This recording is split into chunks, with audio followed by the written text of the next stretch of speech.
Childe Harold's Pilgrimage, Cantos 1 and 2, by George Gordon, Lord Byron. To Ianthe. Not in those climes where I have late been straying, though beauty long hath there been matchless deemed, not in these visions to the heart displaying forms which it sighs but to have only dreamed, hath aught like thee in truth or fancy seemed. Nor having seen thee, shall I vainly seek to paint those charms which varied as they beamed. To such as see thee not, my words were weak. To those who gaze on thee, what language could they speak? Mayst thou ever be what now thou art, nor unbeseem the promise of thy spring, as fair in form, as warm yet pure in heart, love's image upon earth without his wing, and guileless beyond hope's imagining. And surely she who now so fondly rears thy youth in thee, thus hourly brightening, beholds the rainbow of her future years, before whose heavenly hues all sorrow disappears. Young Peri of the West, 'tis well for me, my years already doubly number thine. My loveless eye unmoved may gaze on thee, and safely view thy ripening beauties shine. Happy I ne'er shall see them in decline, happier that while all younger hearts shall bleed, mine shall escape the doom thine eyes assign to those whose admiration shall succeed, but mixed with pangs to love's even loveliest hours decreed. Oh, let that eye, which, wild as the gazelle's, now brightly bold or beautifully shy, wins as it wanders, dazzles where it dwells, glance o'er this page, nor to my verse deny that smile for which my breast might vainly sigh, could I to thee be ever more than friend. This much, dear maid, accord, nor question why to one so young my strain I would commend, but bid me with my wreath one matchless lily blend. Such is thy name with this my verse entwined, and long as kinder eyes a look shall cast on Harold's page, Ianthe's here enshrined shall thus be first beheld, forgotten last. My days once numbered, should this homage past attract thy fairy fingers near the lyre of him who hailed thee, loveliest as thou wast, such is the most my memory may desire. Though more than hope can claim, should friendship less require. End of dedication.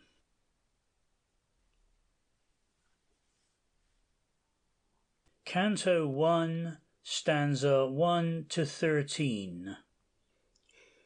O thou, in Hellas deemed of heavenly birth, Muse, formed or fabled at the minstrel's will, since shamed full oft by later lyres on earth, mine dares not call thee from thy sacred hill.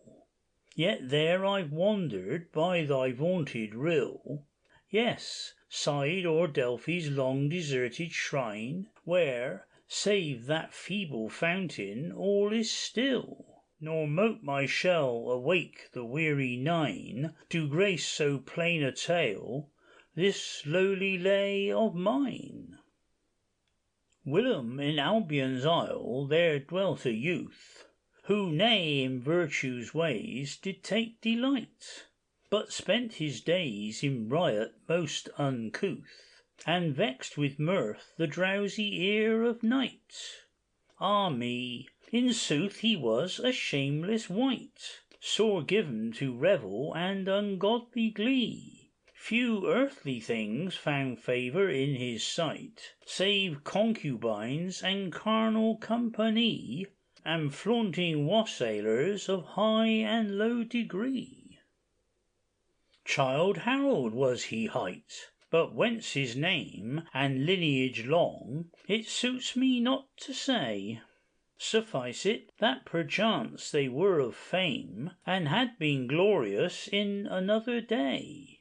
But one sad losel soils a name for aye, however mighty in the olden time. Nor all that heralds rake from coffined clay, nor florid prose, nor honeyed lines of rhyme, can blazon evil deeds, or consecrate a crime.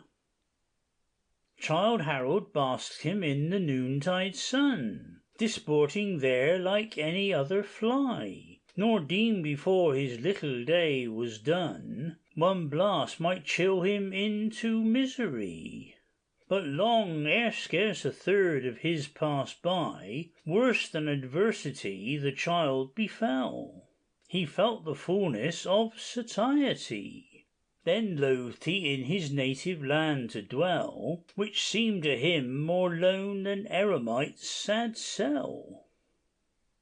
For he through sin's long labyrinth had run, nor made atonement when he did amiss, had sighed too many, though he loved but one, and that loved one, alas, could ne'er be his.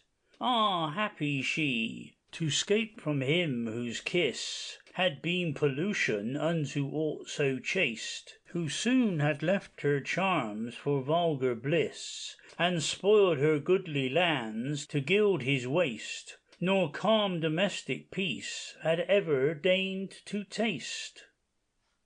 And now Childe Harold was sore sick at heart, and from his fellow bacchanals would flee. 'Tis said at times the sullen tear would start, but pride congealed the drop within his ee. Apart he stalked in joyless reverie, and from his native land resolved to go, and visit scorching climes beyond the sea. With pleasure drugged, he almost longed for woe, and e'en for change of scene would seek the shades below. The child departed from his father's hall. It was a vast and venerable pile, so old it seemed only not to fall, yet strength was pillared in each massy aisle, monastic dome, condemned to uses vile. Where superstition once had made her den, now Paphian girls were known to sing and smile, and monks might deem their time was come again, if ancient tales say true, nor wrong these holy men. Yet ofttimes in his maddest mirthful mood, strange pangs would flash along Childe Harold's brow, as if the memory of some deadly feud, or disappointed passion lurked below. But this none knew, nor haply cared to know. For his was not that open, artless soul that feels relief by bidding sorrow flow, nor sought he friend to counsel or condole, whate'er this grief mote be, which he could not control. And none did love him, though to hall and bower he gathered revellers from far and near. He knew them flatterers of the festal hour, the heartless parasites of present cheer.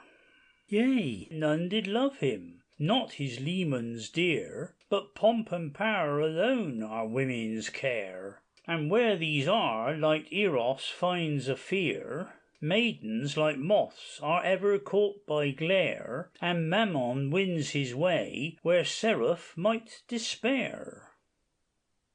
Childe Harold had a mother, not forgot, though parting from that mother he did shun, a sister whom he loved, but saw her not before his weary pilgrimage begun. If friends he had, he bade adieu to none, yet deemed not thence his breast a breast of steel.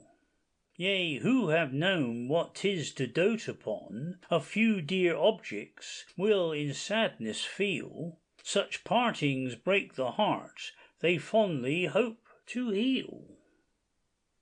His house, his home, his heritage, his lands, the laughing dames in whom he did delight, whose large blue eyes, fair locks, and snowy hands might shake the saintship of an anchorite, and long had fed his youthful appetite.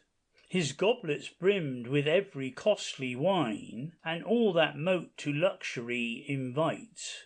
Without a sigh he left to cross the brine, and traverse Paynim shores, and pass earth's central line. The sails were filled, and fair the light winds blew, as glad to waft him from his native home, and fast the white rocks faded from his view, and soon were lost in circumambient foam. And then, it may be, of his wish to roam repented he, but in his bosom slept the silent thought, nor from his lips did come one word of wail, whilst others sate and wept, and to the reckless gales unmanly moaning kept. But when the sun was sinking in the sea, he seized his harp, which he at times could string, and strike, albeit with untaught melody, when deemed he no strange ear was listening. And now his fingers o'er it he did fling, and tuned his farewell in the dim twilight, while flew the vessel on her snowy wing, and fleeting shores receded from his sight. Thus to the elements he poured his last good night. Adieu, adieu, my native shore fades o'er the waters blue. The night winds sigh, the breakers roar, and shrieks the wild sea mew. Yon sun that sets upon the sea, we follow in his flight. Farewell awhile to him and thee, my native land, good night. A few short hours, and he will rise to give the morrow birth, and I shall hail the main and skies, but not my mother earth. Deserted is my own good hall, its hearth is desolate. Wild weeds are gathering on the wall, my dog howls at the gate. Come hither, hither, my little page, why dost thou weep and wail? Or dost thou dread the billows' rage, or tremble at the gale? But dash the teardrop from thine eye, our ship is swift and strong, our fleetest falcon scarce can fly more merrily along. Let winds be shrill, let waves roll high, I fear not wave nor wind, yet marvel not, Sir Childe, that I am sorrowful in mind. For I have from my father gone, a mother whom I love, and have no friend save these alone, but thee and one above. My father blessed me fervently, yet did not much complain, but sorely will my mother sigh till I come back again. Enough, enough, my little lad, such tears become thine eye. If I thy guileless bosom had, mine own would not be dry. Come hither, hither, my staunch yeoman, why dost thou look so pale? Or dost thou dread a French foeman, or shiver at the gale? Deem'st thou I tremble for my life? Sir Childe, I'm not so weak, but thinking on an absent wife will blanch a faithful cheek. My spouse and boys dwell near thy hall, along the bordering lake, and when they on their father call, what answer shall she make? Enough, enough, my yeoman good, thy grief let none gainsay, but I, who am of lighter mood, will laughed flee away. For who would trust the seeming sighs of wife or paramour? Fresh fears will dry the bright blue eyes we late saw streaming o'er. For pleasures past I do not grieve, nor perils gathering near. My greatest grief is that I leave no thing that claims a tear. And now I'm in the world alone, upon the wide, wide sea. But why should I for others groan, when none will sigh for me? Perchance my dog will whine in vain, till fed by stranger hands, but long ere I come back again, he'd tear me where he stands. With thee, my bark, I'll swiftly go, athwart the foaming brine, nor care what land thou bear'st me to, so not again to mine. Welcome, welcome, ye dark blue waves, and when you fail my sight, welcome, ye deserts and ye caves, my native land, good night. End of section 1, recording by Alan Mapstone.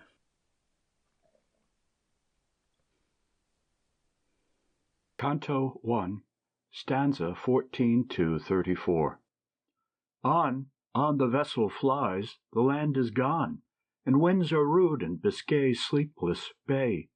4 days are sped, but with a 5th, anon, new shores descried make every bosom gay, and Cintra's mountain greets them on their way, and Tagus, dashing onward to the deep, his fabled golden tribute bent to pay, and soon on board the Lusian pilots leap, and steer 'twixt fertile shores where yet few rustics reap.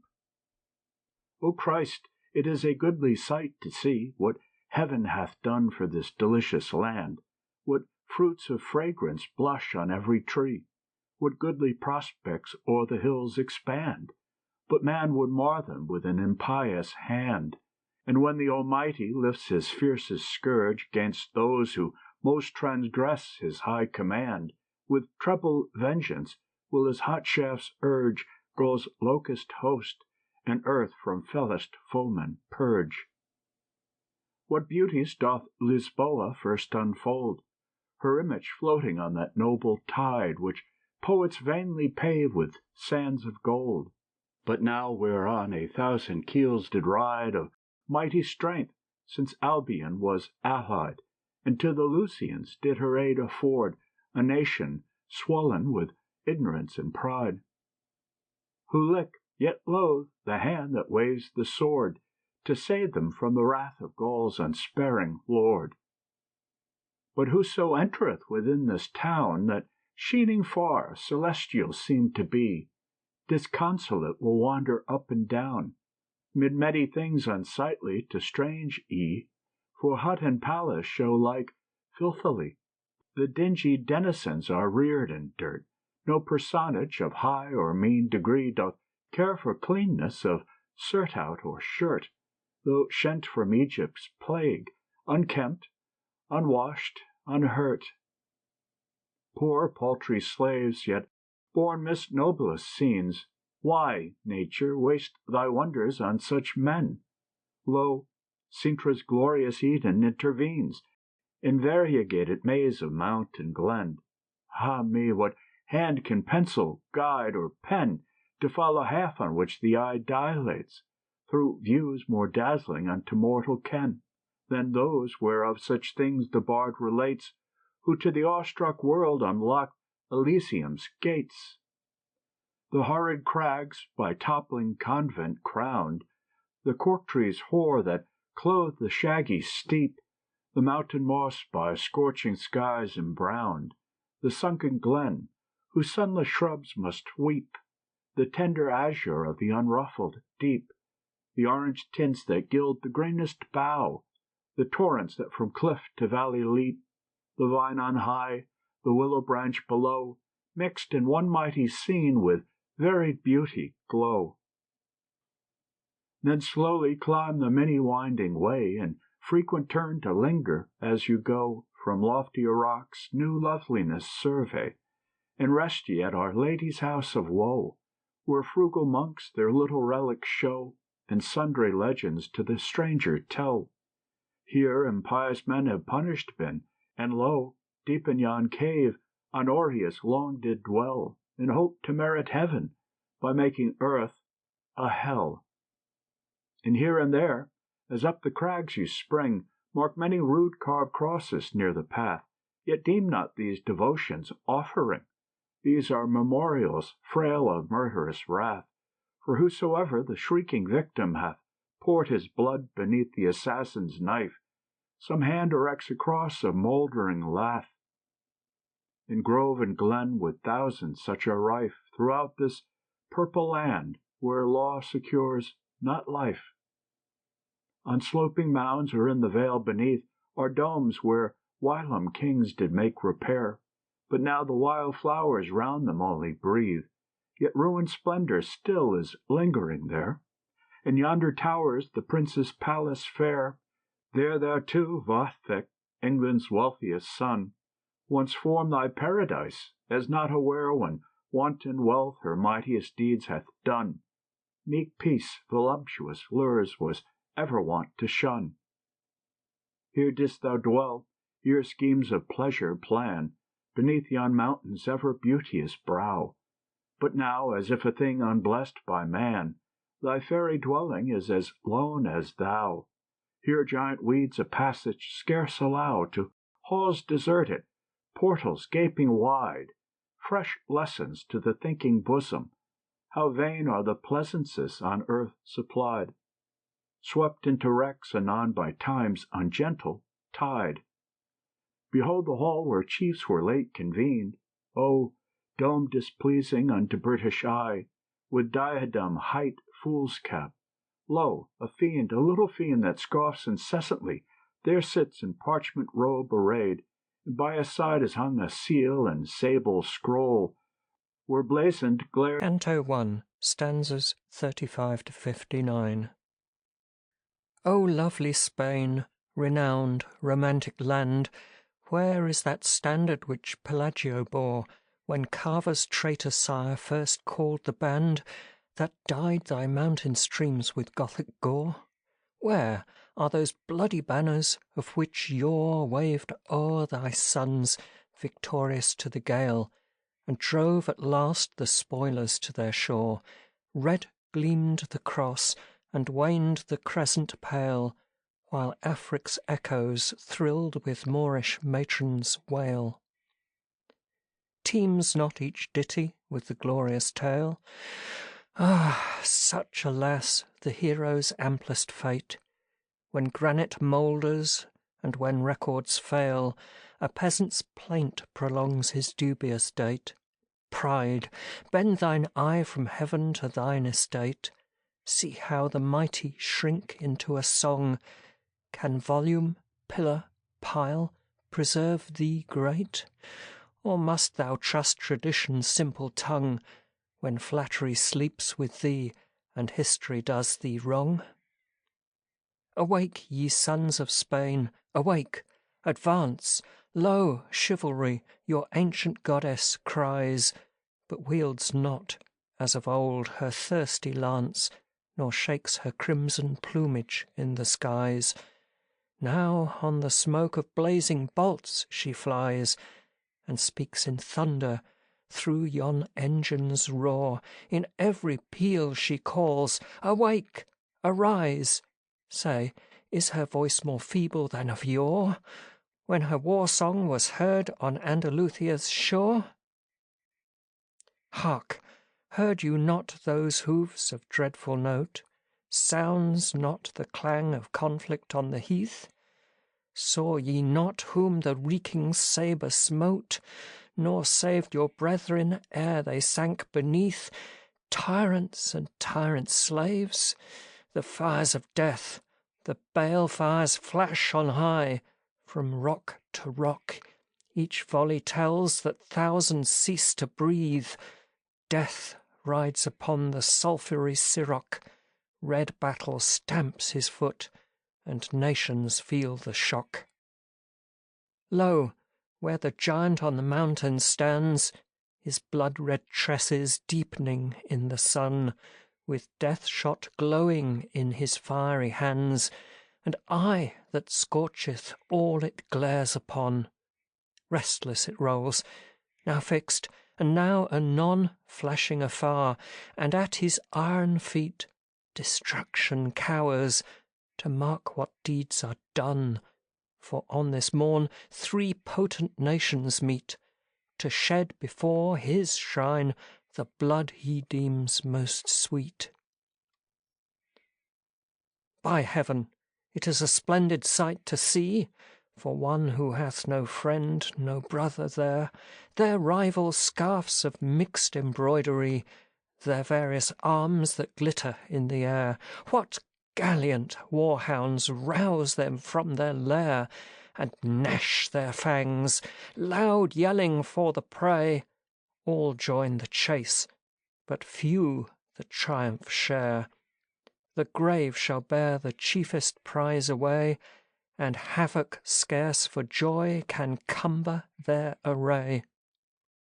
3 hosts combine to offer sacrifice, 3 tongues prefer strange orisons on high, 3 gaudy standards flout the pale blue skies.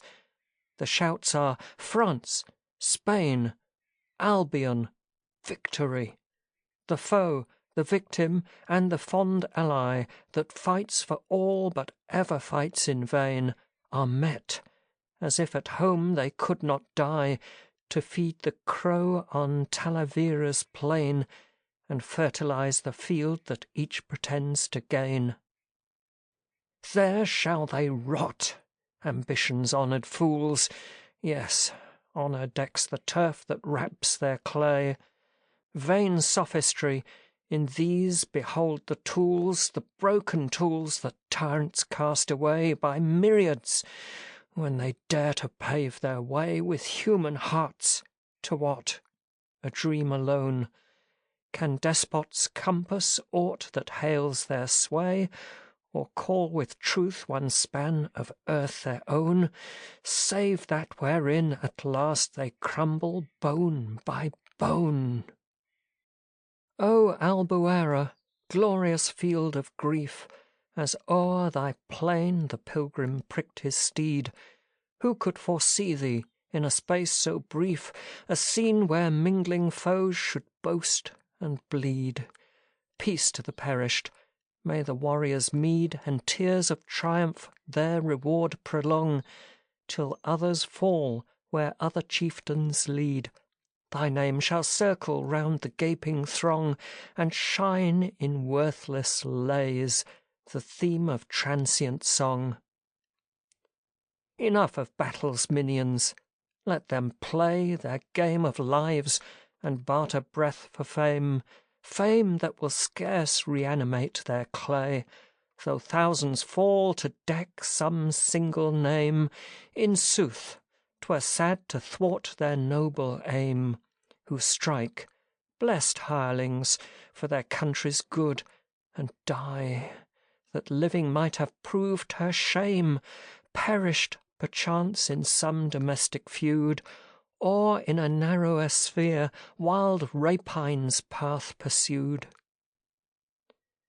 Full swiftly Harold wends his lonely way, where proud Sevilla triumphs unsubdued.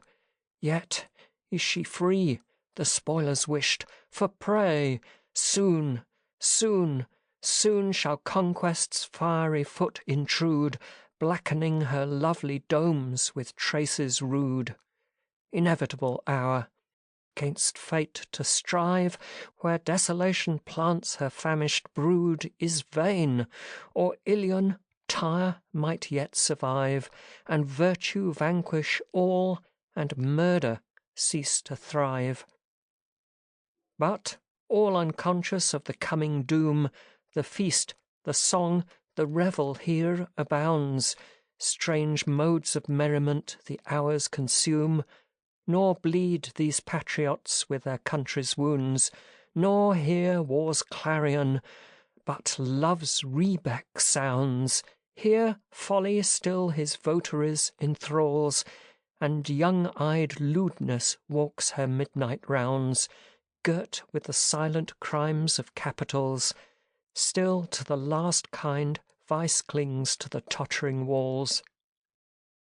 Not so the rustic, with his trembling mate he lurks, nor casts his heavy eye afar, lest he should view his vineyard desolate, blasted below the dun, hot breath of war.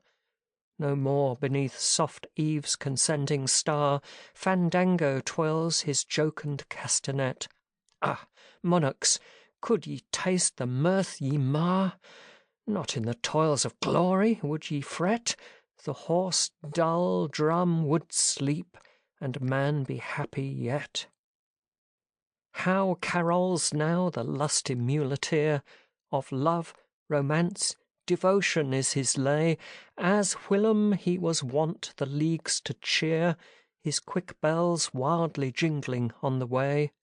No, as he speeds, he chants Viva el Rey, and checks his song to execrate Godoy, the royal whittle Charles, and curse the day when first Spain's queen beheld the black-eyed boy, and gore-faced treason sprung from her adulterate joy. On yon long level plain, at distance crowned with crags, whereon those Moorish turrets rest, wide scattered hoof-marks dint the wounded ground, and, scathed by fire, the greensward's darkened vest tells that the foe was Andalusia's guest. Here was the camp, the watch-flame, and the host. Here the brave peasant stormed the dragon's nest. Still does he mark it with triumphant boast, and points to yonder cliffs, which oft were won and lost. And whomsoe'er along the path you meet bears in his cap the badge of crimson hue, which tells you whom to shun and whom to greet. Woe to the man that walks in public view, without of loyalty this token true. Sharp is the knife, and sudden is the stroke, and sorely would the Gallic foeman rue, if subtle poignards, wrapped beneath the cloak, could blunt the sabre's edge, or clear the cannon's smoke.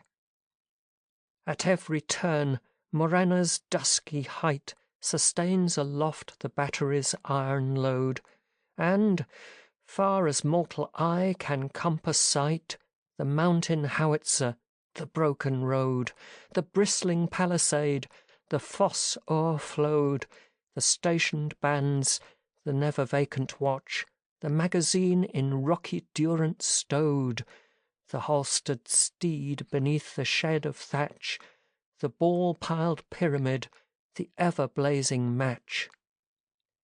Portends the deeds to come, but he whose nod has tumbled feebler despots from their sway, a moment pauseth, ere he lifts the rod, a little moment deigneth to delay. Soon will his legions sweep through these the way. The West must own the scourger of the world. Ah, Spain, how sad will be thy reckoning day, when soars Gaul's vulture with his wings unfurled, and thou shalt view thy sons in crowds to Hades hurled. And must they fall, the young, the proud, the brave, to swell one bloated chief's unwholesome reign? No step between submission and a grave, the rise of rapine and the fall of Spain. And doth the power that man adores ordain their doom, nor heed their suppliant's appeal? Is all that desperate valour acts in vain, and counsel sage and patriotic zeal, the veteran's skill, youth's fire, and manhood's heart of steel? Is it for this the Spanish maid, aroused, hangs on the willow her unstrung guitar, and, all unsexed, the anless hath espoused, sung the loud song, and dared the deed of war?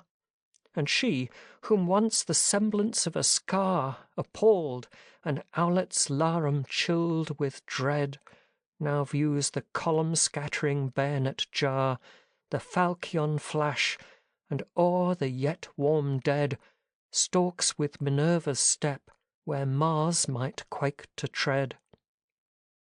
Ye who shall marvel when you hear her tale, oh, had you known her in her softer hour, marked her black eye that mocks her coal-black veil, heard her light, lively tones in lady's bower, seen her long locks that foil the painter's power, her fairy form with more than female grace, scarce would you deem that Saragossa's tower beheld her smile in danger's Gorgon face, thin the closed ranks, and lead in glory's fearful chase.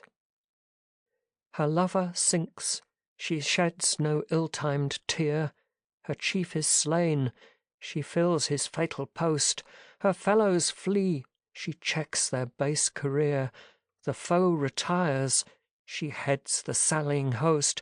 Who can appease like her a lover's ghost?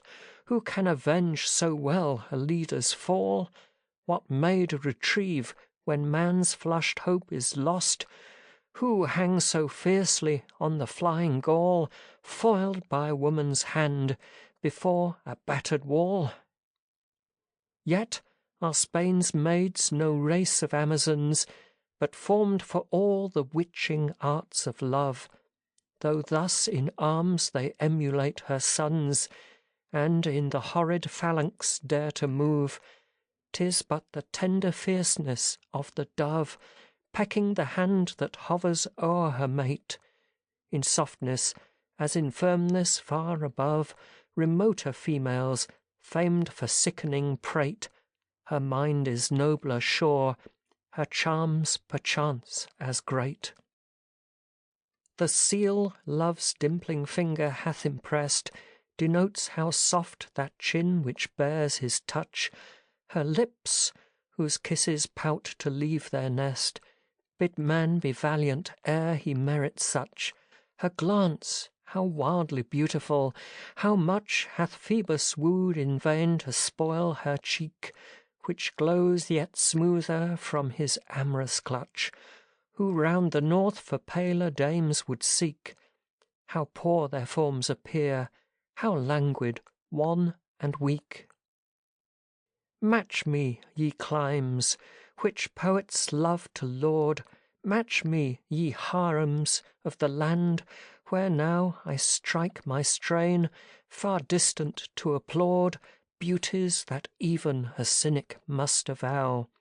Match me, these houris whom ye scarce allow to taste the gale, lest love should ride the wind, with Spain's dark glancing daughters.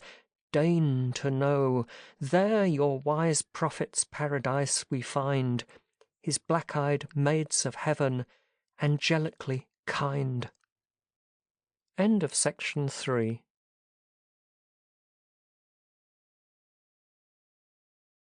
Canto 1, stanzas 60 to 79. O thou, Parnassus, whom I now survey, not in the frenzy of a dreamer's eye, not in the fabled landscape of a lay, but soaring snow-clad through the native sky, in the wild pomp of mountain majesty. What marvel, if I thus essay to sing, the humblest of thy pilgrims passing by would gladly woo thine echoes with his string, though from thy heights no more one muse will wave her wing. Oft have I dreamed of thee, whose glorious name who knows not man's divinest lore, and now I view thee. 'Tis, alas, with shame, that I in feeblest accents must adore. When I recount thy worshippers of yore, I tremble, and can only bend the knee, nor raise my voice, nor vainly dare to soar, but gaze beneath thy cloudy canopy, in silent joy, to think at last I look on thee. Happier in this than mightiest bards have been, whose fate to distant homes confined their lot. Shall I unmoved behold the hallowed scene, which others rave of, though they know it not? Though here no more Apollo haunts his grot, and thou, the Muses' seat, art now their grave? Some gentle spirit still pervades the spot, sighs in the gale, keeps silence in the cave, and glides with glassy foot o'er yon melodious wave.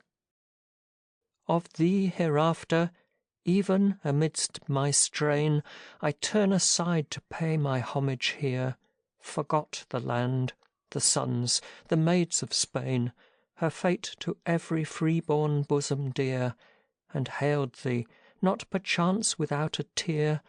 Now to my theme, but from thy holy haunt, let me some remnant, some memorial bear, yield me one leaf of Daphne's deathless plant, nor let thy votaries' hope be deemed an idle vaunt. But ne'er didst thou, fair mount, when Greece was young, see round thy giant base a brighter choir, nor e'er did Delphi, when her priestess sung the Pythian hymn with more than mortal fire, behold a train more fitting to inspire the song of love than Andalusia's maids, nursed in the glowing lap of soft desire. Ah, that to these were given such peaceful shades as Greece can still bestow, though glory fly her glades. Fair is proud Seville, let her country boast her strength, her wealth, her sight of ancient days, but Cadiz, rising on the distant coast, calls forth a sweeter, though ignoble praise. Ah, Vice, how soft are thy voluptuous ways, while boyish blood is mantling, who can scape the fascination of thy magic gaze? A cherub hydra round us dost thou gape, and mould to every taste thy dear delusive shape. When Paphos fell by time accursed time, the queen who conquers all must yield to thee. The pleasures fled, but sought as warm a clime, and Venus, constant to her native sea, to naught else constant, hither deigned to flee, and fixed her shrine within these walls of white, though not to one dome circumscribeth she her worship, but, devoted to her right, the lady's lovely glance, best prize of better acts they bear away, and all that kings or chiefs e'er gain their toils repay. In costly sheen and gaudy cloak arrayed, but all afoot, the light-limbed matador stands in the centre, eager to invade, the lord of lowing herds, but not before the ground with cautious tread is traversed o'er, lest aught unseen should lurk to thwart his speed. His arms are dart, he fights aloof, nor more can man achieve without the friendly steed. Alas, too oft condemned for him to bear and bleed. Thrice sounds the clarion, lo, the signal falls, the den expands, and expectation mute gapes round the silent circle's peopled walls. Bounds, with one lashing spring, the mighty brute, and wildly staring, spurns, with sounding foot, the sand, nor blindly rushes on his foe. Here, there, he points his threatening front to suit his first attack, wide waving to and fro his angry tail, red rolls his eyes' dilated glow. Sudden he stops, his eyes fixed. Away, away, thou heedless boy, prepare the spear. Now is thy time to perish, or display the skill that yet may check his mad career. With well-timed croup the nimble coursers veer, on foams the bull, but not unscathed he goes. Streams from his flank the crimson torrent clear. He flies, he wheels, distracted with his throws. Dart follows dart, lance, lance, loud bellowings speak his woes. Again he comes, nor dart nor lance avail, nor the wild plunging of the tortured horse, though man and man's avenging arms assail. Vain are his weapons, vainer is his force. One gallant steed is stretched, a mangled corse, another, hideous sight, unseamed appears, his gory chest unveils life's panting source.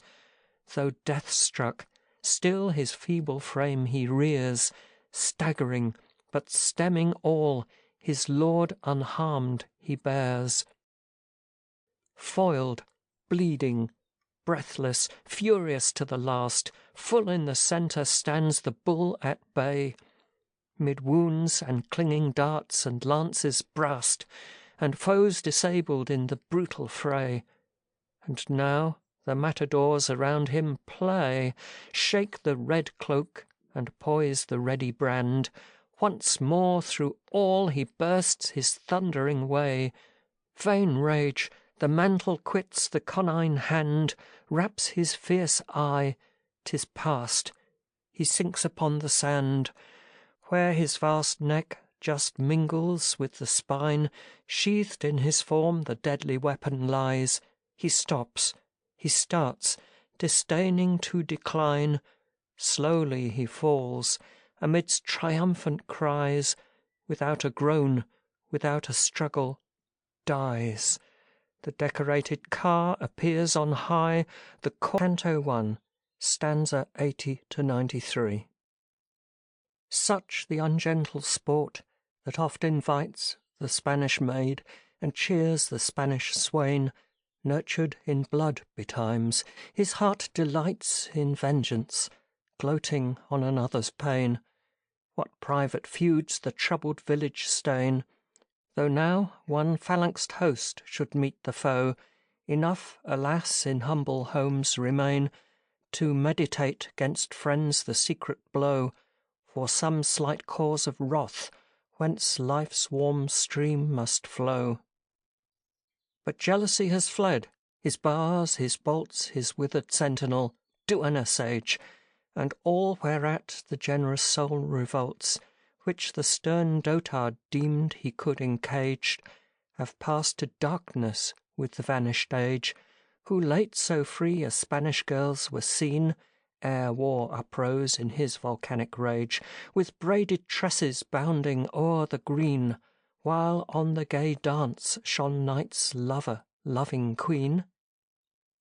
Oh, many a time and oft had Harold loved, or dreamed he loved, since rapture is a dream, but now his wayward bosom was unmoved, for not yet had he drunk of Lethe's stream, and lately had he learned with truth to deem love has no gift so grateful as his wings.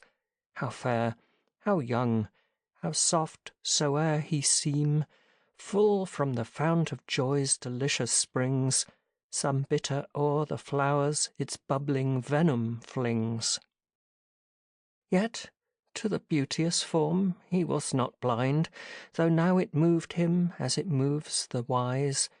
Not that philosophy on such a mind e'er deigned to bend her chastely awful eyes, but passion raves itself to rest, or flies, and vice, that digs her own voluptuous tomb, had buried long his hopes, no more to rise.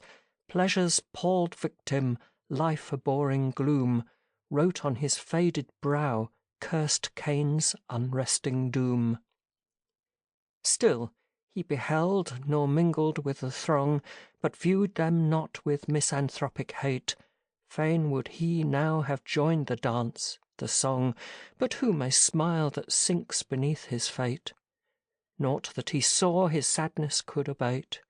Yet once he struggled 'gainst the demon's sway, and as beauty's bower in pensive sate poured forth this unpremeditated lay to charms as fair as those that soothed his happier day.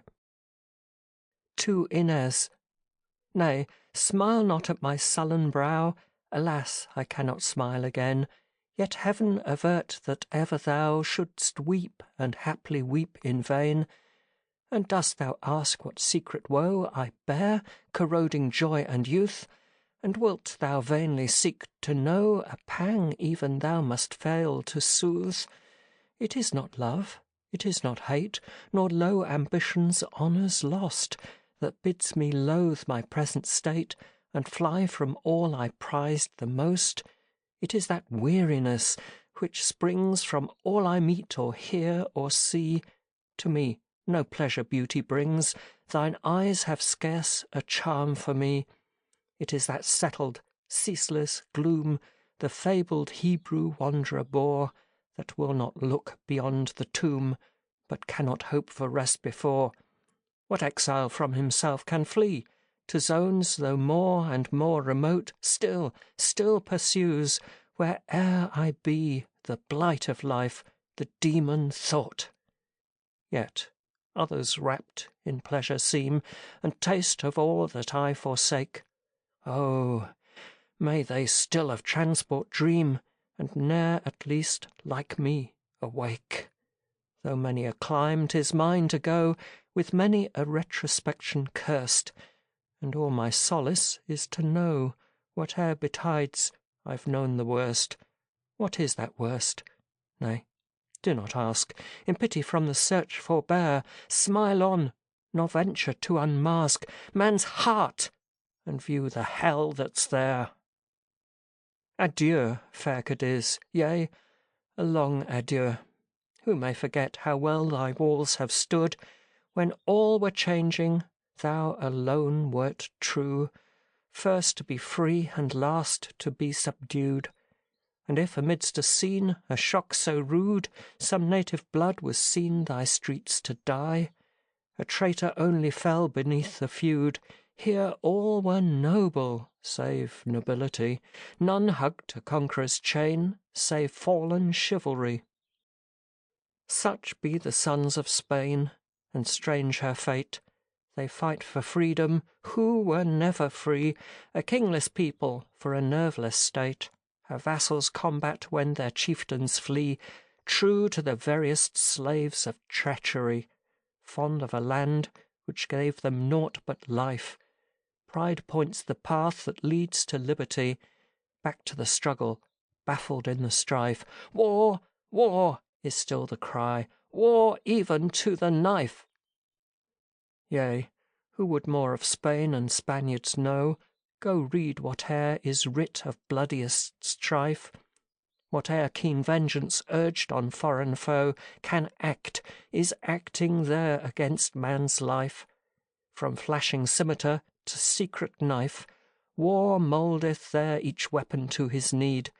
So may he guard the sister and the wife, so may he make each cursed oppressor bleed, so may such foes deserve the most remorseless deed. Flows there a tear of pity for the dead? Look o'er the ravage of the reeking plain, look on the hands with female slaughter red. Then to the dogs resign the unburied slain, then to the vulture let each corse remain. Albeit unworthy of the prey-bird's maw, let their bleached bones and blood's unbleaching stain long mark the battlefield with hideous awe. Thus only may our sons conceive the scenes we saw. Nor yet, alas, the dreadful work is done. Fresh legions pour adown the Pyrenees. It deepens still, the work is scarce begun, nor mortal eye the distant end foresees. Fallen nations gaze on Spain. If freed, she frees more than her fell Pizarros once enchained. Strange retribution! Now Columbia's ease repairs the wrongs that Quito's sons sustained, while o'er the parent clime prowls murder unrestrained. Not all the blood at Talavera shed, not all the marvels of Barossa's fight, not Albuera lavish of the dead, have won for Spain her well-asserted right. When shall her olive branch be free from blight? When shall she breathe her from the blushing toil? How many a doubtful day shall sink in night, ere the frank robber turn him from his spoil, and freedom's stranger tree grow native of the soil? And thou, my friend, since unavailing woe bursts from my heart and mingles with the strain, had the sword laid thee with the mighty low, pride might forbid e'en friendship to complain, but thus unlaurelled to descend in vain, by all forgotten, save the lonely breast, and mix unbleeding with the boasted slain, while glory crowns so many a meaner crest. What hast thou done to sink so peacefully to rest? Oh, known the earliest and esteemed the most, dear to a heart where naught was left so dear, though to my hopeless days for ever lost, in dreams deny me not to see thee here, and morn in secret shall renew the tear of consciousness awaking to her woes, and fancy hover o'er thy bloodless bier, till my frail frame return to whence it rose, and mourned and mourner lie united in repose. Here is one fit of Harold's pilgrimage. Ye who of him may further seek to know, shall find some tidings in a future page. If he that rhymeth now may scribble more, is this too much? Stern critic, say not so. Patience, and ye shall hear what he beheld in other lands where he was doomed to go, lands that contain the monuments of eld, ere Greece and Grecian arts by barbarous hands were quelled. End of section 5.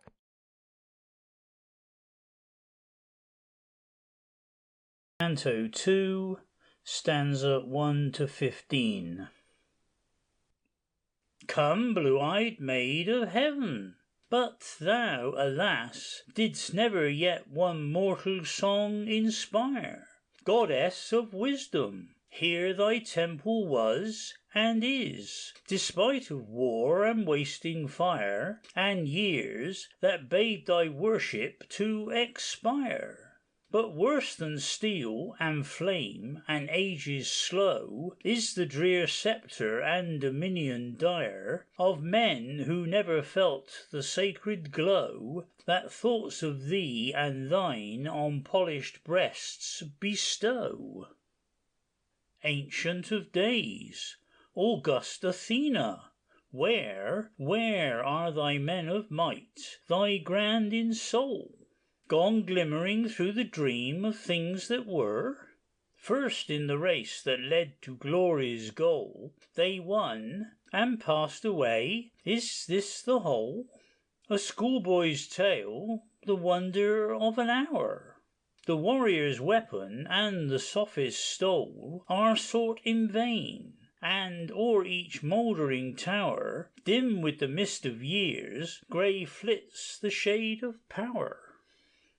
Son of the morning, rise, approach you here. Come, but molest not yon defenceless urn. Look on this spot, a nation's sepulchre, abode of gods, whose shrines no longer burn. E'en gods must yield, religions take their turn. 'Twas Jove's, 'tis Mahomet's, and other creeds will rise with other years, till man shall learn vainly his incense soars, his victim bleeds. Poor child of doubt and death, whose hope is built on reeds. Bound to the earth, he lifts his eyes to heaven. Is't not enough, unhappy thing, to know thou art? Is this a boon so kindly given, that being thou wouldst be again and go, thou knowest not, recks not to what region, so on earth no more, but mingled with the skies? Still wilt thou dream on future joy and woe? Regard and wait yon dust before it flies. That little urn saith more than thousand homilies. Or burst the vanished hero's lofty mound. Far on the solitary shore he sleeps. He fell, and falling nations mourned around. But now not one of saddening thousands weeps, nor warlike worshipper his vigil keeps, where demigods appeared, as records tell. remove yon skull from out the scattered heaps. Is that a temple where a god may dwell? Why, e'en the worm at last disdains her shattered cell. Look on its broken arch, its ruined wall, its chambers desolate, and portals foul.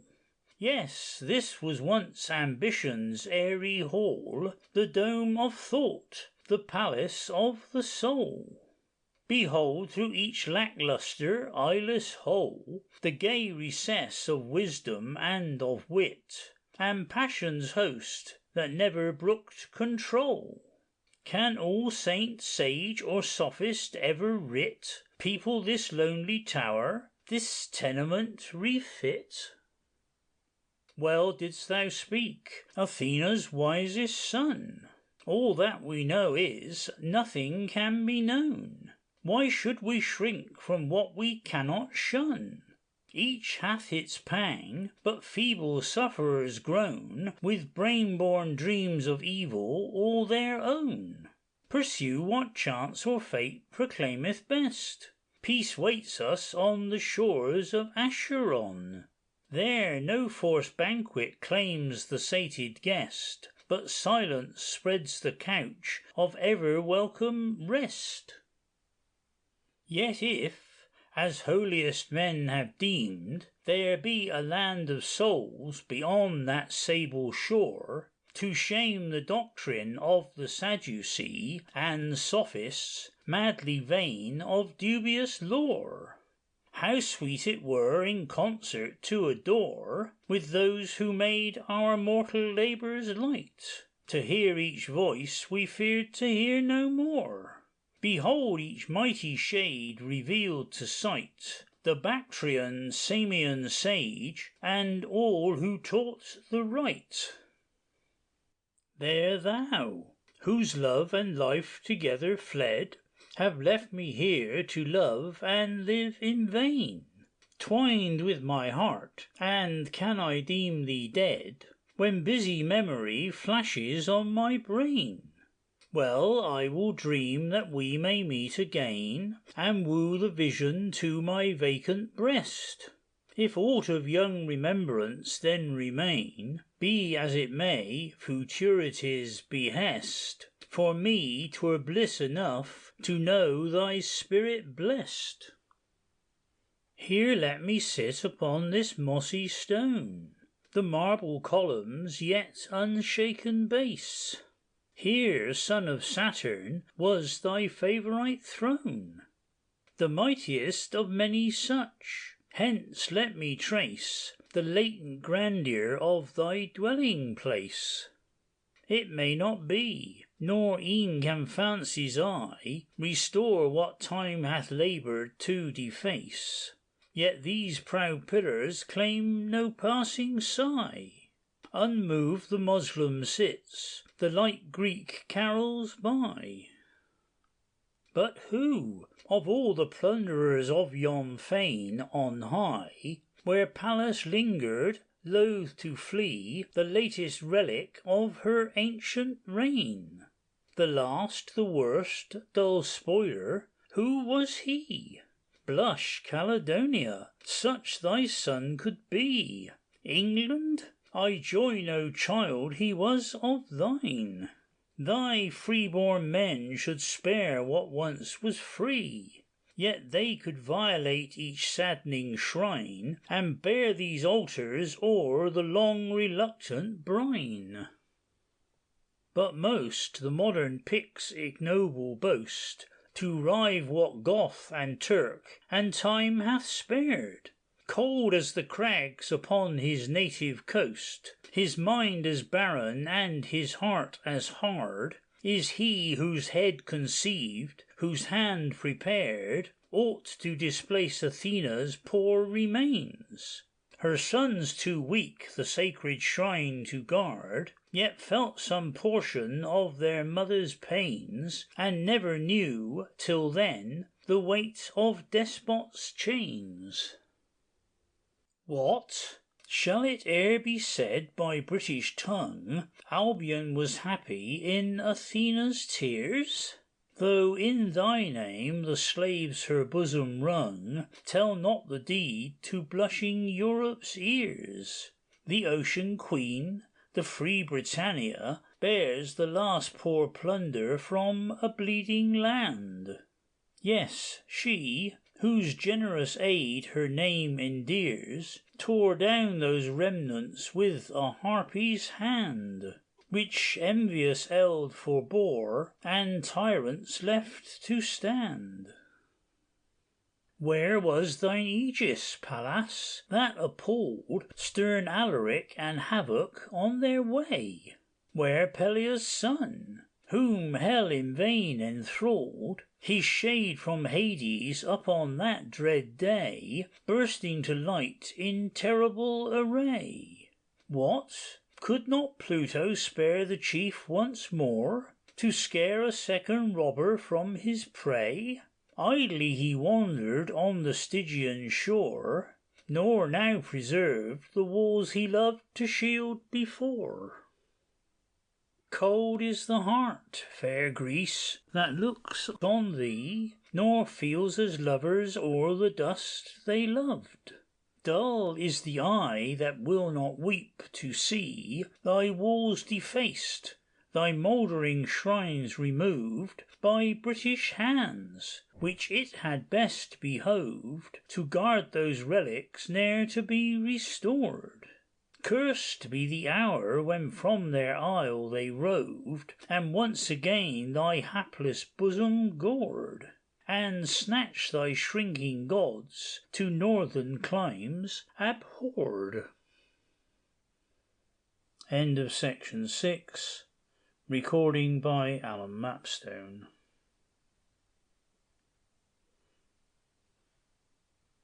Canto 2, stanzas 16 through 35. But where is Harold? Shall I then forget to urge the gloomy wanderer o'er the wave?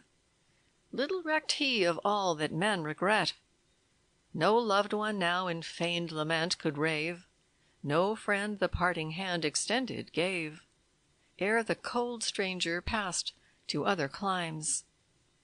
Hard is his heart, whom charms may not enslave, but Harold felt not as in other times, and left without a sigh the land of war and crimes.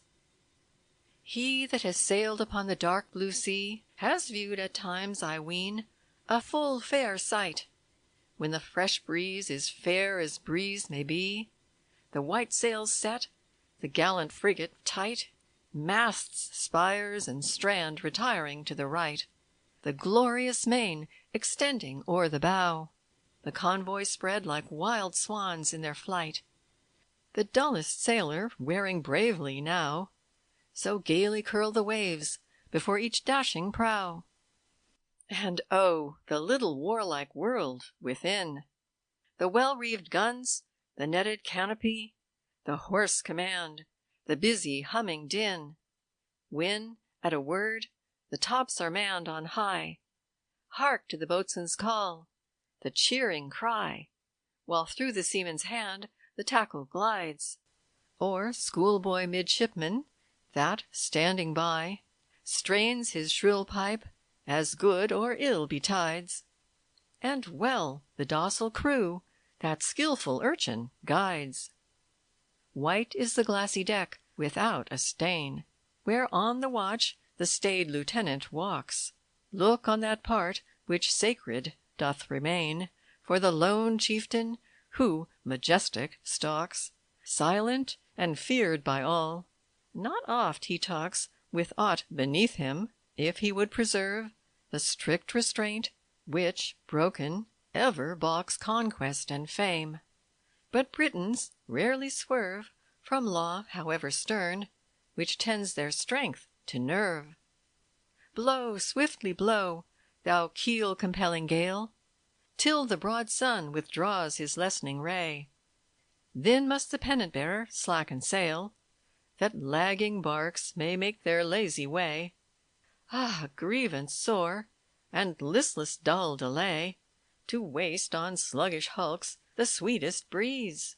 What leagues are lost before the dawn of day, thus loitering pensive on the willing seas, the flapping sails haul down to halt for logs like these. The moon is up, by heaven, a lovely eve. Long streams of light o'er dancing waves expand. Now lads on shore may sigh, and maidens believe such be our fate when we return to land. Meantime some rude Arion's restless hand wakes the brisk harmony that sailors love. A circle there of merry listeners stand, or to some well-known measure featly move, thoughtless as if on shore they still were free to rove. Through Calpe's straits survey the steepy shore. Europe and Afric on each other gaze. Lands of the dark-eyed maid and dusky Moor, alike beheld beneath pale Hecate's blaze. How softly on the Spanish shore she plays, disclosing rock and slope and forest brown, distinct, though darkening with her waning phase. But Mauritania's giant shadows frown, from mountain cliff to coast, descending sombre down. 'Tis night, when meditation bids us feel we once have loved, though love is at an end. The heart, lone mourner of its baffled zeal, though friendless now, will dream it had a friend, who with the weight of years would wish to bend. When youth itself survives young love and joy, alas! when mingling souls forget to blend, death hath but little left him to destroy. Ah, happy years! Once more who would not be a boy? Thus bending o'er the vessel's laving side, to gaze on Dian's wave-reflected sphere, the soul forgets her schemes of hope and pride, and flies unconscious o'er each backward year. None are so desolate, but something dear, dearer than self, possesses, or possessed, a thought, and claims the homage of a tear. A flashing pang, of which the weary breast would still, albeit in vain, the heavy heart divest. To sit on rocks, to muse o'er flood and fell, to slowly trace the forest's shady scene, where things that own not man's dominion dwell, and mortal foot hath ne'er or rarely been. To climb the trackless mountain all unseen, with the wild flock that never needs a fold, alone o'er steeps and foaming falls to lean, this is not solitude, 'tis but to hold converse with nature's charms, and view her stores unrolled. But midst the crowd, the hum, the shock of men, to hear, to see, to feel, and to possess, and roam along the world's tired denizen, with none who bless us, none whom we can bless, minions of splendor, shrinking from distress, none that, with kindred consciousness endued, if we were not, would seem to smile the less of all that flattered, followed, sought, and sued. This is to be alone. This is solitude. More blessed the life of godly eremite, such as on lonely Athos may be seen, watching at eve upon the giant height, which looks o'er waves so blue, skies so serene, that he who there at such an hour hath been, will wistful linger on that hallowed spot, then slowly tear him from the witching scene, sigh forth one wish that such had been his lot, then turn to hate a world he had almost forgot. Pass we the long unvarying course, the track oft-trod, that never leaves a trace behind, pass we the calm, the gale, the change, the tack, and each well-known caprice of wave and wind, pass we the joys and sorrows sailors find, cooped in their winged, sea-girt citadel, the foul, the fair, the contrary, the kind, as breezes rise and fall, and billows swell, till on some jocund morning, lo! land, and all is well. But not in silence pass Calypso's isles, the sister tenants of the middle deep. There for the weary still a haven smiles, though the fair goddess long has ceased to weep, and o'er her cliffs a fruitless watch to keep, for him who dared prefer a mortal bride. Here, too, his boy essayed the dreadful leap, stern Mentor urged from high to yonder tide, while thus of both bereft, the nymph-queen doubly sighed. Her reign is past, her gentle glories gone. But trust not this, too easy, youth, beware. A mortal sovereign holds her dangerous throne, and thou mayest find a new Calypso there. Sweet Florence, could another ever share this wayward, loveless heart, it would be thine. But checked by every tie, I may not dare to cast a worthless offering at thy shrine, nor ask so dear a breast to feel one pang for mine. Thus Harold deemed, as on that lady's eye he looked, and met its beam without a thought, save admiration glancing harmless by. Love kept aloof, albeit not far remote, who knew his votary often lost and caught, but knew him as his worshipper no more, and ne'er again the boy his bosom sought, since now he vainly urged him to adore. Well deemed the little god his ancient sway was o'er. Fair Florence found, in sooth with some amaze, one who, 'twas said, still sighed to all he saw, withstand, unmoved, the lustre of her gaze, which others hailed with real or mimic awe, their hope, their doom, their punishment, their law. All that gay beauty from her bondsman claims, and much she marvelled that a youth so raw, nor felt, nor feigned at least, the oft-told flames, which, though sometimes they frown, yet rarely anger dames. Little knew she that seeming marble heart, now masked by silence or withheld by pride, was not unskilful in the spoiler's art, and spread its snares licentious far and wide, nor from the base pursuit had turned aside, as long as aught was worthy to pursue. But Harold on such arts no more relied, and had he doted on those eyes so blue, yet never would he join the lover's whining crew. Not much he kens, I ween, of woman's breast, who thinks that wanton thing is won by sighs. What careth she for hearts when once possessed? Do proper homage to thine idol's eyes, but not too humbly, or she will despise thee and thy suit, though told in moving tropes. Disguise e'en tenderness, if thou art wise. Brisk confidence still best with woman copes. Pique her and soothe in turn, soon passion crowns thy hopes. 'Tis an old lesson, time approves it true, and those who know it best deplore it most. When all is won, that all desire to woo, the paltry prize is hardly worth the cost. Youth wasted, minds degraded, honor lost. These are thy fruits, successful passion, these, if, kindly cruel, early hope is crossed, still to the last it rankles, a disease, not to be cured when love itself forgets to please. End of section 7.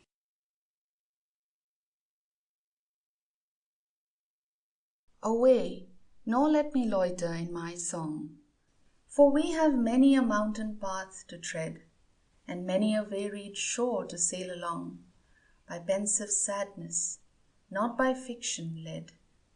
Climes, fair withal, as ever mortal head imagined in its little schemes of thought, or o'er in new utopias were read, to teach man what he might be, or he ought, if that corrupted thing could ever such be taught. Dear Nature is the kindest mother still, though always changing in her aspect mild. From her bare bosom let me take my fill, her never weaned, though not her favoured child. Oh, she is fairest in her features wild, where nothing polished dares pollute her path. To me by day or night she ever smiled, though I have marked her when none other hath, and sought her more and more, and loved her best in wrath. Land of Albania, where Iskander rose, theme of the young and beacon of the wise, and he his namesake, whose oft baffled foes shrunk from his deeds of chivalrous emprise. Land of Albania, let me bend mine eyes on thee, thou rugged nurse of savage men. The cross descends, thy minarets arise, and the pale crescent sparkles in the glen through many a cypress grove within each city's ken. Childe Harold sailed and passed the barren spot, where sad Penelope o'erlooked the wave, and onward viewed the mount not yet forgot, the lover's refuge and the lesbian's grave. Dark Sappho could not verse immortal save that breast imbued with such immortal fire. Could she not live who life eternal gave, if life eternal may await the lyre, that only heaven to which earth's children may aspire? 'Twas on a Grecian autumn's gentle eve, Childe Harold hailed Leucadia's cape afar, a spot he longed to see, nor cared to leave. Oft did he mark the scenes of vanished war, Actium, Lepanto, fatal Trafalgar, mark them unmoved, for he would not delight, born beneath some remote inglorious star, in themes of bloody fray or gallant fight, but loathed the bravo's trade, and laughed at martial wight. But when he saw the evening star above Leucadia's far projecting rock of woe, and hailed the last resort of fruitless love, he felt, or deemed he felt, no common glow, and as the stately vessel glided slow beneath the shadow of that ancient mount, he watched the billows melancholy flow, and sunk albeit in thought as he was wont. More placid seemed his eye, and smooth his pallid front. Morn dawns, and with it stern Albania's hills, dark Suli's rocks, and Pindu's inland peak, robed half in mist, bedewed with snowy rills, arrayed in many a dun and purple streak, arise, and as the clouds along them break, disclose the dwelling of the mountaineer. Here roams the wolf, the eagle whets his beak, birds, beasts of prey, and wilder men appear, and gathering storms around convulse the closing year. Now Harold felt himself at length alone, and bade to Christian tongues a long adieu. Now he adventured on a shore unknown, which all admire but many dread to view. His breast was armed 'gainst fate, his wants were few, peril he sought not, but ne'er shrank to meet. The scene was savage, but the scene was new. This made the ceaseless toil of travel sweet, beat back keen winter's blast, and welcomed summer's heat. Here the red cross, for still the cross is here, though sadly scoffed at by the circumcised, forgets that pride to pampered priesthood dear, churchman and votary alike despised. Foul superstition, howsoe'er disguised, idol, saint, virgin, prophet, crescent, cross, for whatsoever symbol thou art prized, thou sacerdotal gain but general loss, who from true worship's gold can separate thy dross? Ambratia's gulf behold, where once was lost a world for woman, lovely, harmless thing. In yonder rippling bay, their naval host did many a Roman chief and Asian king to doubtful conflict certain slaughter bring. Look where the second Caesar's trophies rose, now like the hands that reared them, withering, imperial anarchs, doubling human woes. God, was thy globe ordained for such to win and lose? From the dark barriers of that rugged clime, e'en to the centre of Illyria's vales, Childe Harold passed o'er many a mount sublime, through land scarce noticed in historic tales. Yet in famed Attica such lovely dales are rarely seen, nor can fair Tempe boast a charm they know not. Loved Parnassus fails, though classic ground and consecrated most, to match some spots that lurk within this lowering coast. He passed bleak Pindus, Acherusia's lake, and left the primal city of the land, and onward did his further journey take, to greet Albania's chief, whose dread command is lawless law, for with a bloody hand he sways a nation, turbulent and bold. Yet here and there some daring mountain band disdain his power, and from their rocky hold hurl their defiance far, nor yield unless to gold. Monastic Zitza, from thy shady brow, thou small but favoured spot of holy ground, where'er we gaze around, above, below, what rainbow tints, what magic charms are found! Rock, river, forest, mountain, all abound, and bluest skies that harmonize the whole. Beneath, the distant torrent's rushing sound tells where the volumed cataract doth roll, between those hanging rocks that shock yet please the soul. Amidst the grove that crowns yon tufted hill, which, were it not for many a mountain nigh, rising in lofty ranks, and loftier still, might well itself be deemed of dignity, the convent's white walls glisten fair on high. Here dwells the Callower, nor rude is he, nor niggard of his cheer. The passer-by is welcome still, nor heedless will he flee from hence, if he delight kind nature's sheen to see. Here in the sultriest season let him rest, fresh is the green beneath those aged trees. Here winds of gentlest wing will fan his breast, from heaven itself he may inhale the breeze. The plain is far beneath, oh let him seize pure pleasure while he can. The scorching ray here pierceth not, impregnate with disease. Then let his length the loitering pilgrim lay, and gaze untired the morn, the noon, the eve away.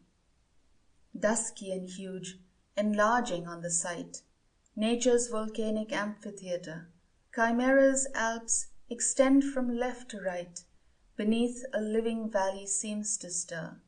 Flocks play, trees wave, streams flow, the mountain fir nodding above. Behold black Acheron, once consecrated to the sepulchre. Pluto, if this be hell I look upon, close shamed Elysium's gates, my shade shall seek for none. No city's stars pollute the lovely view, unseen is Yanina, though not remote, veiled by the screen of hills.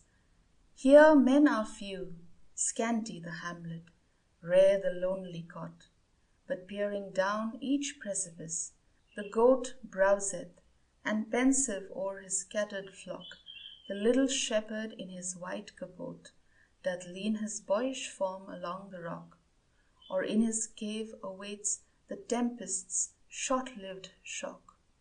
O where, Dodona, is thine aged grove, prophetic fount and oracle divine? What valley echoed the response of Jove? What trace remaineth of the Thunderer's shrine? All forgotten, and shall man repine that his frail bonds to fleeting life are broke?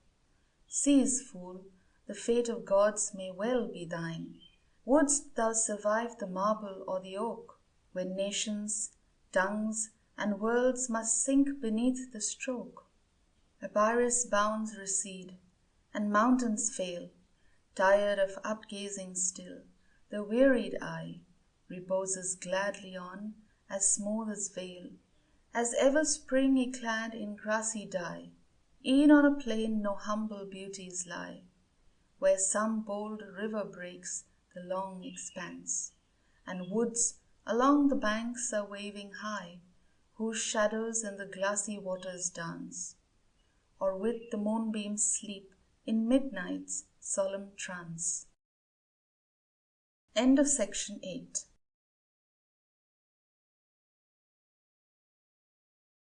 Canto 2, stanzas 55 to 72. The sun had sunk behind vast Tomerit, the Laos wide and fierce came roaring by, the shades of wonted night were gathering yet, when, down the steep banks winding wearily, Childe Harold saw, like meteors in the sky, the glittering minarets of Tepelen, whose walls o'erlook the stream, and drawing nigh, he heard the busy hum of warrior men, swelling the breeze that sighed along the lengthening glen.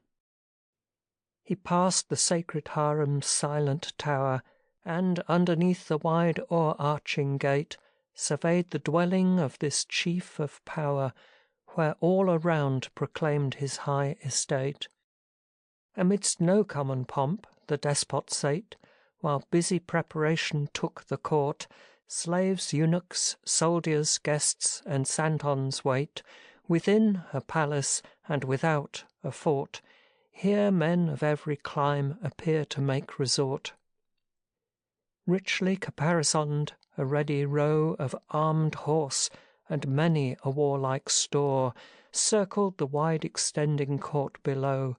Above, strange groups adorned the corridor, and oft times through the area's echoing door, some high-capped Tartar spurred his steed away. The Turk, the Greek, the Albanian, and the Moor, here mingled in their many-hued array, while the deep war-drum's sound announced the close of day. The wild Albanian kirtled to his knee, with shawl-girt head and ornamented gun, and gold-embroidered garments fair to see. The crimson-scarfed men of Macedon, the Delhi with his cap of terror on, and crooked glaive, the lively suppled Greek, and swarthy Nubia's mutilated son, the bearded Turk, that rarely deigns to speak, master of all around, too potent to be meek, are mixed conspicuous, some reclining groups, scanning the motley scene that varies round. There some grave Muslim to devotion stoops, and some that smoke, and some that play are found. Here the Albanian proudly treads the ground. Half whispering there the Greek is heard to prate. Hark! From the mosque the nightly solemn sound. The muezzin's call doth shake the minaret. There is no God but God. To prayer, lo, God is great. Just at this season Ramazani's fast through the long day its penance did maintain. But when the lingering twilight hour was past, revel and feast assumed the rule again. Now all was bustle, and the menial train prepared and spread the plenteous board within. The vacant gallery now seemed made in vain, but from the chambers came the mingling din, as page and slave anon were passing out and in. Here woman's voice is never heard, apart and scarce permitted, guarded, veiled to move. She yields to one her person and her heart, tamed to her cage, nor feels a wish to rove, for, not unhappy in her master's love, and joyful in a mother's gentlest cares, blessed cares, all other feelings far above, herself more sweetly rears the babe she bears, who never quits the breast, no meaner passion shares. In marble-paved pavilion, where a spring of living water from the centre rose, whose bubbling did a genial freshness fling, and soft voluptuous couches breathed repose, Ali reclined, a man of war and woes, yet in his lineaments ye cannot trace while gentleness her milder radiance throws along that aged venerable face, the deeds that lurk beneath and stain him with disgrace. It is not that yon hoary lengthening beard ill suits the passions which belong to youth. Love conquers age, so Hafiz hath averred, so sings the Teian, and he sings in sooth, but crimes that scorn the tender voice of ruth, beseeming all men ill, but most the man in years, have marked him with a tiger's tooth. Blood follows blood, and through their mortal span in bloodier acts conclude those who with blood began. Mid many things most new to ear and eye, the pilgrim rested here his weary feet, and gazed around on Moslem luxury, till quickly wearied with that spacious seat of wealth and wantonness, the choice retreat of sated grandeur from the city's noise, and were it humbler, it in sooth were sweet. But peace abhorreth artificial joys, and pleasure, leagued with pomp, the zest of both destroys. Fierce are Albania's children, yet they lack not virtues, were those virtues more mature. Where is the foe that ever saw their back, who can so well the toil of war endure? Their native fastness not more secure than they in doubtful time of troublous need. Their wrath is deadly, but their friendship sure, when gratitude or valour bids them bleed, unshaken rushing on where'er their chief may lead. Childe Harold saw them in their chieftain's tower, thronging to war in splendour and success, and after viewed them when within their power, himself a while the victim of distress, that saddening hour when bad men hotly oppress. But these did shelter him beneath their roof, when less barbarians would have cheered him less, and fellow countrymen have stood aloof. In aught that tries the heart, how few withstand the proof? It chanced that adverse winds once drove his bark full on the coast of Suli's shaggy shore, when all around was desolate and dark. To land was perilous, to sojourn more, yet for a while the mariners forbore, dubious to trust where treachery might lurk. At length they ventured forth, though doubting sore that those who loathe alike the Frank and Turk might once again renew their ancient butcher work. Vain fear, the Suliotes stretched the welcome hand, led them o'er rocks and past the dangerous swamp, kinder than polished slaves, though not so bland, and piled the hearth, and wrung their garments damp, and filled the bowl, and trimmed the cheerful lamp, and spread their fare, though homely all they had.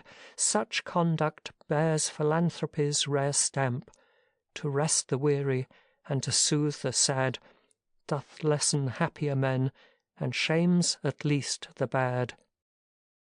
It came to pass that when he did address himself to quit at length this mountain land, combined marauders halfway barred egress, and wasted far and near with glaive and brand, and therefore did he take a trusty band to traverse Arcania forest wide, in war well seasoned, and with labours tanned, till he did greet white Achelous tide, and from his farther bank Aetolia's worlds espied. Where lone Utraque forms its circling cove, and weary waves retire to gleam at rest, how brown the foliage of the green hills grove, nodding at midnight o'er the calm bay's breast, as winds come whispering lightly from the west, kissing, not ruffling, the blue deeps serene.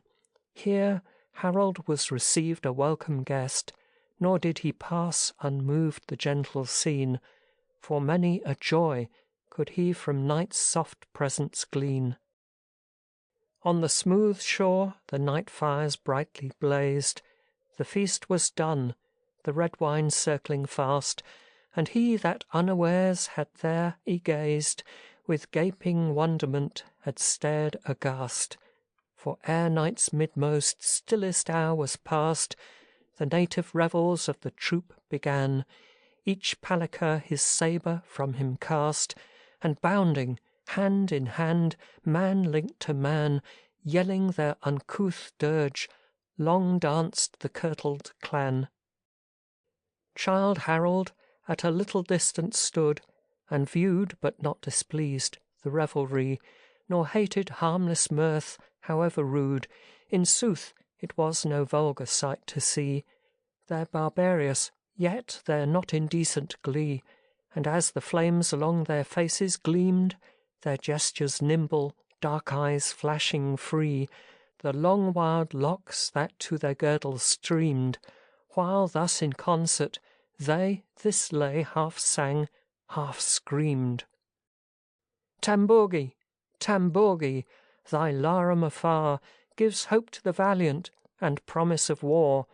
All the sons of the mountains arise at the note, Chimariot, Illyrian, and dark Suliote. Oh, who is more brave than a dark Suliote? To his snowy camise and his shaggy capote, to the wolf and the vulture he leaves his wild flock, and descends to the plain like the stream from the rock.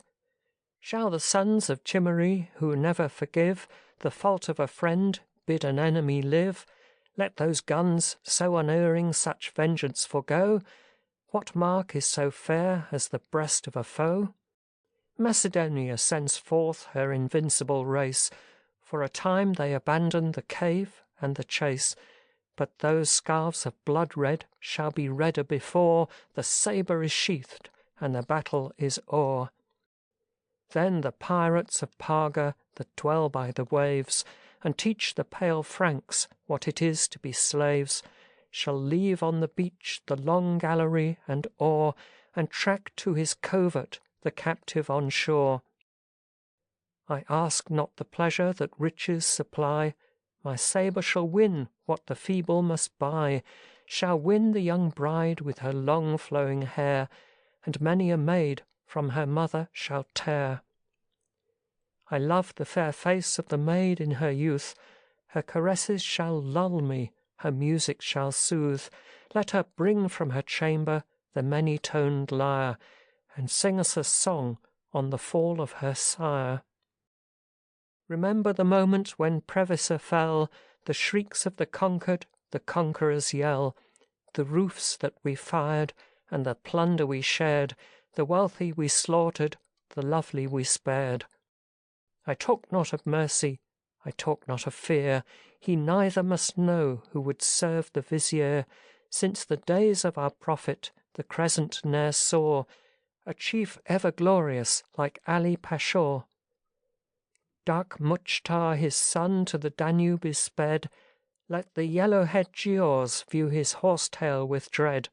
When his Delhis come dashing in blood o'er the banks, how few shall escape from the Muscovite ranks. Selictar, unsheathe then our chief's scimitar, Tambogi, thy larum gives the promise of war. Ye mountains that see us descend to the shore, shall view us as victors, or view us no more. End of section 9.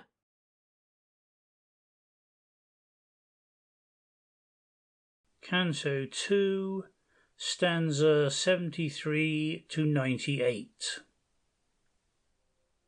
Fair Greece, sad relic of departed worth, immortal though no more, though fallen great, who now shall lead thy scattered children forth, and long accustomed bondage uncreate?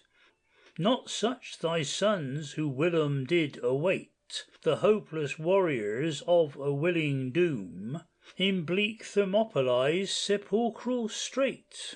Oh, who that gallant spirit shall resume, leap from Eurotas' banks, and call thee from the tomb? Spirit of freedom, when on Philae's brow thou satst with Thrasybulus and his train, Couldst thou forebode the dismal hour which now dims the green beauties of thine Attic plain? Not 30 tyrants now enforce the chain, but every carle can lord it o'er thy land. Nor rise thy sons, but idly rail in vain, trembling beneath the scourge of Turkish hand, from birth till death enslaved, in word, in deed, unmanned. In all save form alone how changed! And who, that marks the fire still sparkling in each eye, who would but deem their bosom burned anew with thy unquenched beam, lost liberty? And many dream withal the hour is nigh that gives them back their fathers' heritage. For foreign arms and aid they fondly sigh, nor solely dare encounter hostile rage, or tear their names defiled from slavery's mournful page. Hereditary bondsmen, know ye not? Who would be free themselves must strike the blow. By their right arms the conquest must be wrought. Will Gaul or Muscovite redress ye? No. True, they may lay your proud despoilers low, but not for you will freedom's altars flame. Shades of the Helots, triumph o'er your foe. Greece, change thy lords, thy state is still the same, thy glorious day is o'er, but not thy years of shame. The city won for Allah from the Giaour from Othman's race again may rest, and the Sarai's impenetrable tower receive the fiery Frank, her former guest. Or Wahab's rebel brood, who dared divest the Prophet's tomb of all its pious spoil, may wind their path of blood along the west. But ne'er will freedom seek this fated soil, but slave succeed to slave through years of endless toil. Yet mark their mirth ere Lenten days begin, that penance which their holy rites prepare, to shrive from man his weight of mortal sin, by daily abstinence and nightly prayer. But ere his sackcloth garb repentance wear, some days of joyance are decreed to all, to take of pleasance each his secret share, in motley robe to dance at masking ball, and join the mimic train of merry carnival. And who's more rife with merriment than thine, O Stamboul, once the empress of their reign? Though turbans now pollute Sophia's shrine, and Greece her very altars eyes in vain, alas, her woes will still pervade my strain. Gay were her minstrels wont, for free her throng, all felt the common joy they now must feign. Nor oft I've seen such sight, nor heard such song, as wooed the eye and thrilled the Bosphorus along. Loud was the lightsome tumult on the shore, oft music changed, but never ceased her tone, and timely echoed back the measured oar, and rippling waters made a pleasant moan. The Queen of Tides on high consenting shone, and when a transient breeze swept o'er the wave, 'twas as if, darting from her heavenly throne, a brighter glance her form reflected gave, till sparkling, what now remaineth here? What sacred trophy marks the hallowed ground, recording freedom's smile and Asia's tear? The rifled urn, the violated mound, the dust thy courser's hoof, rude stranger, spurns around. Yet to the remnants of thy splendour past, shall pilgrims pensive but unwearied throng. Long shall the voyager with the Ionian blast hail the bright clime of battle and of song. Long shall thine annals and immortal tongue fill with thy fame the youth of many a shore. Boast of the aged, lesson of the young, which sages venerate and bards adore, as Pallas and the Muse unveil their awful lore. The parted bosom clings to wonted home, if aught lets kindred cheer the welcome hearth. He that is lonely, hither let him roam, and gaze complacent on congenial earth.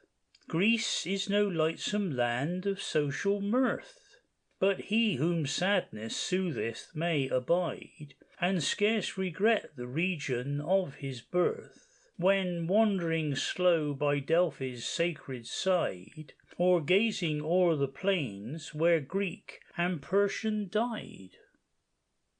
Let such approach this consecrated land, and pass in peace along the magic waste, but spare its relics, let no busy hand deface the scenes already how defaced. Not for such purpose were these altars placed. Revere the remnants nations once revered. So may our country's name be undisgraced. So mayest thou prosper where thy youth was reared, by every honest joy of love and life endeared. For thee, who thus in too protracted song hath soothed thine idleness with inglorious lays, soon shall thy voice be lost amid the throng of louder minstrels in these later days. To such resign the strife for fading bays? Ill may such contest now the spirit move, which heeds nor keen reproach nor partial praise, since cold each kinder heart that might approve, and none are left to please where none are left to love. Thou too art gone, thou loved and lovely one, whom youth and youth's affection bound to me, who did for me what none beside have done, nor shrank from one albeit unworthy thee. What is my being? Thou hast ceased to be, nor stayed to welcome here thy wanderer home, who mourns o'er hours which we no more shall see. Would they had never been, or were to come! Would he had ne'er returned to find fresh cause to roam! O ever loving, lovely, and beloved! How selfish sorrow ponders on the past, and clings to thoughts now better far removed. But time shall tear thy shadow from me last. All thou couldst have of mine, stern death, thou hast, the parent, friend, and now the more than friend. Ne'er yet for one thine arrows flew so fast, and grief with grief continuing still to blend, hath snatched the little joy that life had yet to lend. Then must I plunge again into the crowd, and follow all that peace disdains to seek, where revel calls and laughter vainly loud, false to the heart, distorts the hollow cheek, to leave the flagging spirit doubly weak. Still o'er the features which perforce they cheer, to feign the pleasure or conceal the pique, smiles form the channel of a future